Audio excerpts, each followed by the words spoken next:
नमस्कार, जुईलीज किचन मध्ये तुमचं स्वागत आहे। आज आपण एक पौष्टिक भेळ बघणार आहोत, ती म्हणजे मटकी भेळ। आपल्या सगळ्यांनाच माहिती आहे की मटकी हे कडधान्य आहे। मटकी या कडधान्यामध्ये प्रोटीन, फायबर, जीवनसत्व, लोह आणि मॅग्नेशियम असतात। तर अशा मोड आलेल्या कडधान्याची पौष्टिक अशी भेळ बनवूयात। आजची किचन टिप, मिक्सरची पात धारधार करण्याकरता महिन्यातून किमान एकदा तरी साधं मीठ ग्राइंड करावं।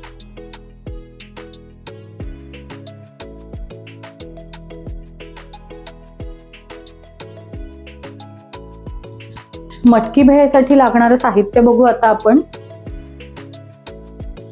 कोथिंबीर, लिंबू, कांदा, टोमॅटो, हळद, चाट मसाला, मीठ आणि तिखट, तेल, फरसाण, शेव,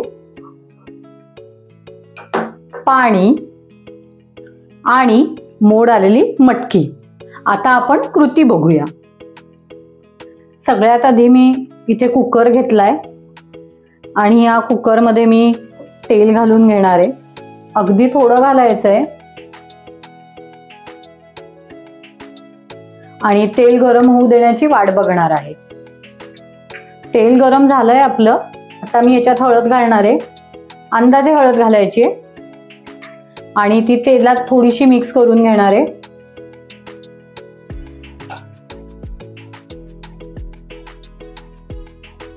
हळद घातल्यानंतर मी ह्याच्यात मटकी घालणार आहे। तुम्हाला पाहिजे तर तुम्ही प्रॉपर त्याच्यात मोहरी वगैरे घालून फोडणी तयार करू शकता, पण मला फक्त माझं मटकी जी आहे ती येल्लो पाहिजे म्हणून मी हळद घातली त्याच्यात।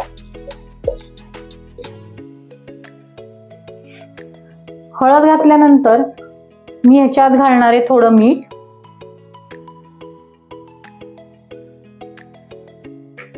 आणि हे छान मिक्स करून घेणार आहे।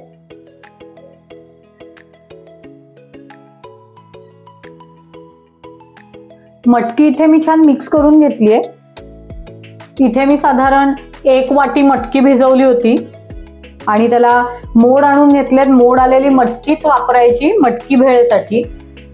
तो आता मी ह्याच्यात थोडंसं पाणी घालून घेते आवश्यकतेनुसार आणि पुन्हा याला मिक्स करून घेईन।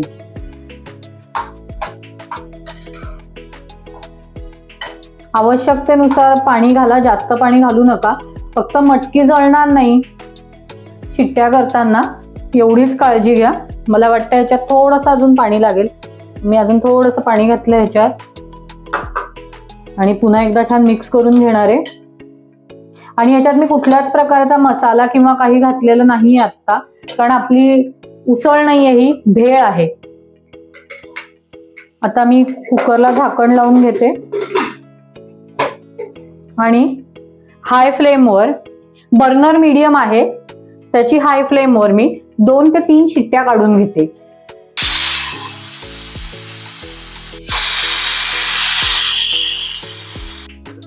मी इथे कुकरच्या 2 शिट्ट्या करून घेतलेल्या आहेत आणि आता कुकरचं झाकण पडण्याची वाट बघेन। कुकरचं झाकण पडलं का ते आता आपण चेक करू। येस, कुकरचं झाकण पडलेलं आहे आणि आता हे छान ढवळून घेऊ आणि यातलं जर का काही एक्स्ट्रा पाणी असेल तर ते आपण काढून घेऊ। आणि आता मी एका बाउलमध्ये भेळ बनवण्यासाठी याला ट्रान्सफर करते। इथे मी ट्रान्सफर करून घेतली आपली शिजलेली मटकी। आता मी याला थोडं रूम टेम्परेचरवर येऊ देणार आहे आणि मग आपण पुढची मेन आपली जी भेळ बनवायची कृती आहे ती बघूया।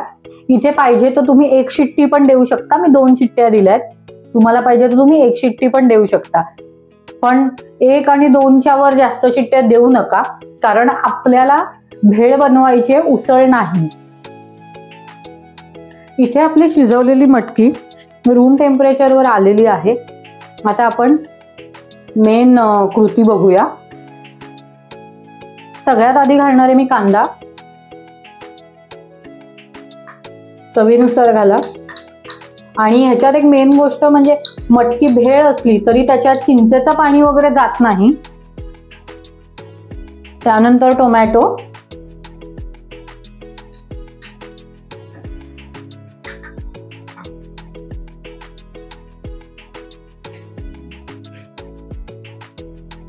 त्यानंतर चाट मसाला चवीनुसार, आवडीनुसार.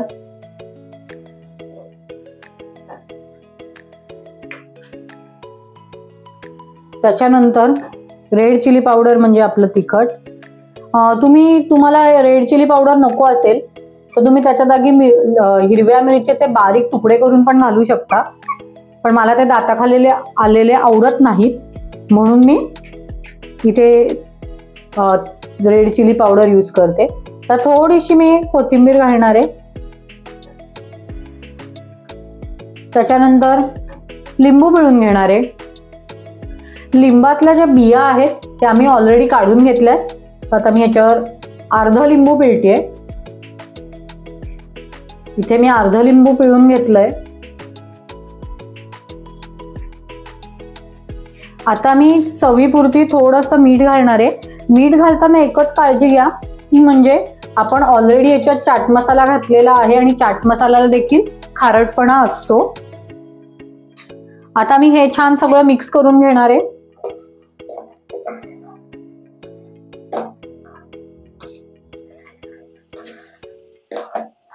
कोणी याला गरम सर्व करतं, कोणी याला थंड सर्व करतं. तुमच्यावर डिपेंड आहे तुम्हाला कशी खायची आहे. हे छान मिक्स झालेलं आहे. आता मी ह्याच्यात घालणार आहे फरसाण. मिक्स करून घेणार आहे.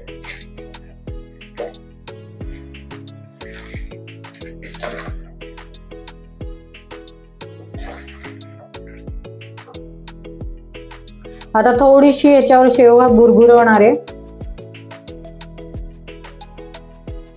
झटपट होते ही भेळ आणि मटकी मेन इन्ग्रेडियंट असल्यामुळे अत्यंत पौष्टिक अशी ही भेळ होते. आणि शिवाय चिंचेच्या पाण्याची वगैरे झंझट नाही. इझिली अवेलेबल आपल्या घरात हे सगळे इन्ग्रेडियंट्स असतात जे आता आपण घातलेले आहेत. इथे रेडी आहे आपली मटकी भेळ. मी याला सर्विंग बाउल मध्ये काढून घेते. इथे आपली मटकी भेळ रेडी आहे.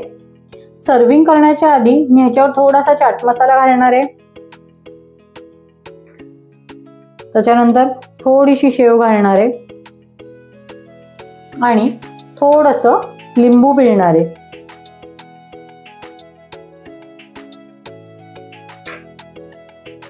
इथे रेडी आहे आपली मटकी भेळ. अत्यंत सोपी आहे, कमी वेळात होते आणि पौष्टिक देखील आहे.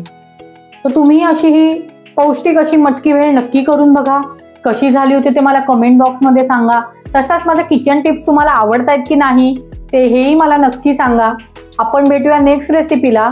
आणि हो, जाता जाता एक सांगते, जर का तुम्ही माझ्या चॅनलला अजूनही लाईक, शेअर आणि सबस्क्राईब केलं नसेल तर लवकर करा. थँक्यू.